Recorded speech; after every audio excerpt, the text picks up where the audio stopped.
नमस्कार, बहुत स्वागत है आपका। आप देख रहे हैं ग्रैंड धर्मासन मार्ग। आपके घर में अगर अचानक से कुछ पक्षी आने लगे या दिख जाए, या घर के छत पर अगर आप दाना पानी की व्यवस्था करते हैं पंछियों के लिए, तो उनका आना शुभ है या अशुभ? कौन से पक्षी आने से जीवन में खुशियाँ आती है और कौन से पंछी अपने साथ मुसीबत लाते हैं? हर कोई चाहता है कि घर में सुख समृद्धि का वास हो, ढेर सारी खुशियां हो, और इसके लिए हम पूजा पाठ करते हैं, वास्तु को मानते हैं, धर्म कार्य करते हैं, ताकि हमारे जीवन में मुश्किलें ना आए। तो ऐसे में जब हम चिड़ियों को दाना डालते हैं तो बहुत सारे ग्रह भी हमारे कंट्रोल में रहते हैं। वैसे तो कई देवी देवताओं के वाहन भी चिड़ियां हैं, पंछी हैं। तो ऐसे में जैसे कार्तिकेय जी हैं, उनका वाहन मोर है, और माँ सरस्वती का हंस है। भगवान श्री हरि विष्णु का गरुड़ है। शनिदेव का वाहन कौआ है, तो शिव जी का बैल है। तो इन वाहनों की सेवा करना तो शुभ होता है, लेकिन आज हम बात कर रहे हैं घर की छत पर अगर चिड़िया आकर खा रहा है कुछ, जरूरी नहीं कि आपने दिया ही है। हो सकता है जैसे कि छत का जो स्थान होता है ना, वो यहाँ देखिए बुध का होता है, और जो कबूतर है वो राहु। तो बुध राहु का मिलन होने से विषयोग भी बनता है। तो ऐसे में छत पर अगर आप दाना पानी डालते हैं और कबूतर आकर चुगने लगे, और कबूतर वहाँ पे गंदा कर दे, समझ रहे हैं गंदा करने का मतलब, तो बीट कर दे, तो आपके जीवन में मुश्किलें बढ़ेगी। अब खाएगा तो बीट तो करेगा ही। इसलिए छत पर कोशिश करें कि दाना पानी का व्यवस्था ना करें।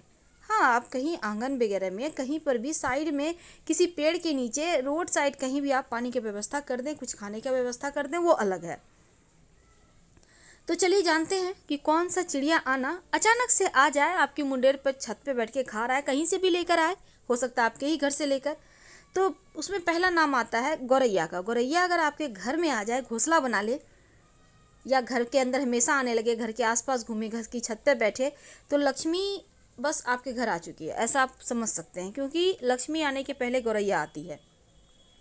अचानक से आपके घर में तोता, जिसको हम पैरोट कहते हैं, छत पे आ जाए, कहीं भी बैठ जाए, कुछ खाए पिए या नहीं, लेकिन आए भी अगर आपके घर के अंदर बाउंड्री वॉल में, तो इसका मतलब होता है कि आकस्मिक धन लाभ होने वाला है। लेकिन अगर वही आपके घर में कौवा आकर खाना खाए, कौवा आपने कुछ रखा है वहाँ से उठाकर लेकर खा ले, तो मेहमान भी आने का संकेत है।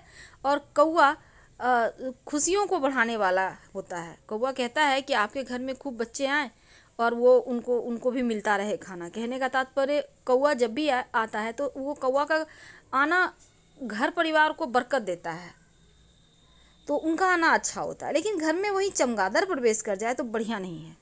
अगर कभी कभी बहुत सारे गांव में लोगों के घर में चमगादड़ बसेरा बना लेते हैं, तो आप तुरंत उसको बाहर का रास्ता दिखाइए, हटाइए, नहीं तो जीवन में मुश्किलें बढ़ जाएगी। मैना, वैसे तो 1 महीना का देखना अच्छा नहीं माना जाता, 2 महीना अच्छा होता है, 3 महीना भी अच्छा नहीं, लेकिन 4-5 अच्छा होता है। उसी तरह अगर मैना दिख जाए तो अच्छा है, लेकिन आपके घर में कोई पेड़ है उस पर मैना घोंसला बना ले, आपके घर में कहीं घोंसला बना ले, तो सही नहीं माना जाता। तो सावधान। अब देखिए, जैसे कि मुर्गे का सुबह सुबह आपको आवाज़ सुनाई दे तो कहते हैं पुराने दोस्त से मुलाकात होती है। टिटहरी अगर पेड़ पर आपके घर के आसपास घोंसला बना ले तो अच्छा नहीं माना जाता।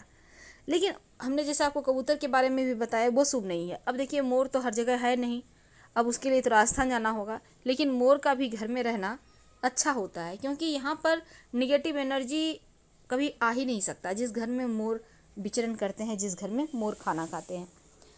तो जानकारी अच्छी लगे तो लाइक और सब्सक्राइब करें, वीडियो को शेयर करें। धन्यवाद, हम फिर मिलेंगे।